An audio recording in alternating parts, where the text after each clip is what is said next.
Un cordial saludo, queridos oyentes de la asignatura Comunicación y Tecnología Educativa. En el podcast del día de hoy tenemos como invitados al grupo número 1, conformado por Carlos Murillo, Rafael Guerra, Ingrid Lam y mi persona, Ivani Saavedra, para poner sobre panel de discusión el tema de la comunicación. Como bien conocemos, la comunicación es una de las funciones sociales más importantes del ser humano, ya que permite el intercambio de información, pero se dice que esta actividad no se limita únicamente a las personas. Rafael, según tu percepción del tema, ¿estás de acuerdo con que la comunicación no es exclusiva de los seres humanos? ¿Y por qué consideras eso? Me gustaría que profundizaras en tu respuesta. ¿Sabes algo, Iván? Yo sí creo que la comunicación es algo exclusivo de los seres humanos.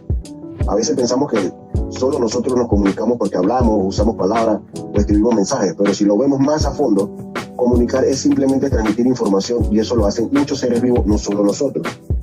Por ejemplo, las abejas hacen una especie de baile para decirle a las demás dónde hay flores con néctar. Otro ejemplo que te puedo mencionar son los delfines, que mandan sonidos súper complejos para reconocerse entre ellos o para organizar cuando cazan en grupo.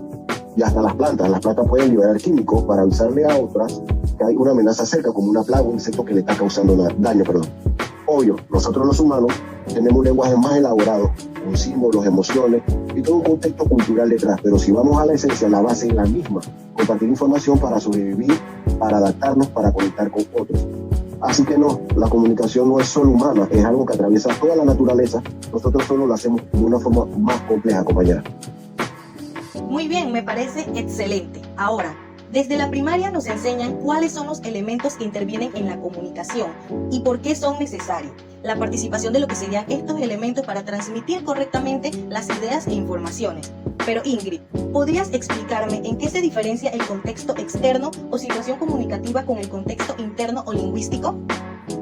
Claro, compañeros, el contexto o situación comunicativa se trata de la situación externa que rodea al acto comunicativo y que puede ayudar a la comprensión del mensaje o incluso modificar el significado de este.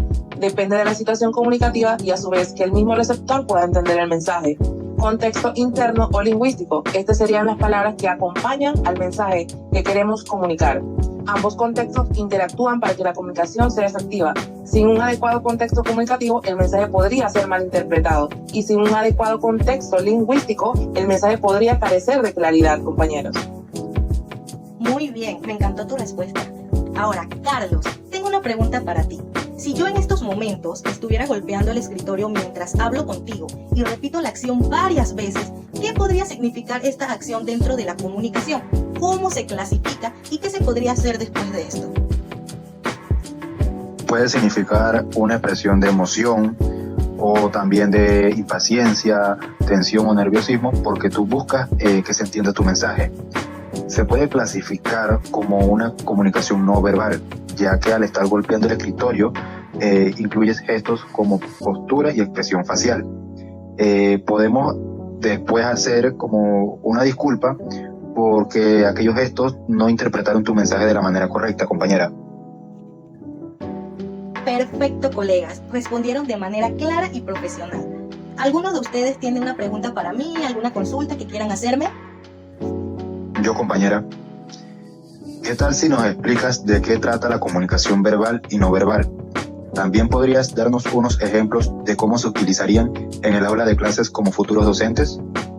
Ok, Carlos, gracias por tu pregunta. Respondiendo a ella, debemos tomar en cuenta que existen dos tipos de comunicación, la comunicación verbal y la no verbal. La comunicación verbal sería el uso de palabras, como de manera hablada o escrita. Esto para transmitir lo que sería un mensaje o ideas. Me preguntas cómo se utilizaría en el aula de clases. Pues en el aula de clases se emplea cuando un docente explica un tema, hace preguntas o da instrucciones. Un ejemplo clarito sería explicar un concepto de X asignatura con claridad dentro del aula de clases. También podría ser leer en voz alta el tema que se está desarrollando o dar una retroalimentación oral a los estudiantes. Ahora, pasando a lo que sería la comunicación no verbal, hay que dejar claro que toda aquella comunicación que se da sin palabras. ¿Qué quiere decir esto? Que es por gestos, expresiones, posturas, incluso el tono de la voz. Debemos cuidar el tono con el que nos referimos a los estudiantes o el tono con el que damos nuestras clases. Esta forma de comunicación, ¿por qué se da? Para complementar o reforzar el mensaje verbal que se está dando. Un ejemplo en clase sería sonreír para motivar o tranquilizar a nuestros estudiantes. Recordemos que son adolescentes y ellos están pasando por una etapa en la que sus emociones son bastante fluctuosas. También usar el contacto visual para mantener la atención de los estudiantes cuando estamos impartiendo algún tema, que ellos se distraen mucho, no prestan atención, etc.